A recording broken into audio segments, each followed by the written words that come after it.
What's going on, everyone? Levi here with Fox Ridge Slabs. Hope you guys are doing well. If you are someone who's followed my channel for a while, thank you. Thank you for subscribing. If you have not subscribed yet, please subscribe to my channel. Like the videos, helps the channel out a ton.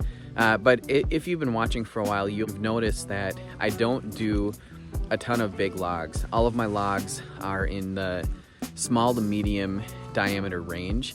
That's something that's pretty unique to my channel. A lot of the channels that you guys watch, I'm sure you're seeing massive logs being milled. So all of the slabs that you see behind me are, excuse me, in the probably 8-inch wide to probably mid 20-inch wide range, and anywhere from 2.5 feet long to 9 foot long. And a big reason why I do that is because I love the smaller projects. Big table projects are not my thing. And so I found a niche in milling and selling the smaller slabs as well.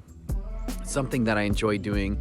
It's something that I'm gonna keep doing. Of course, if I get the opportunity to mill a massive log, I'm gonna take it. But a lot of what I do, you can see in the background, is smaller diameter stuff, and I love it. So in today's video, we're milling a black walnut log, 4 foot long, 10 inches wide on the narrow end, up to probably 15 inches at the crotch. Enjoy the video and stay tuned for the water pop at the end. Thanks for watching.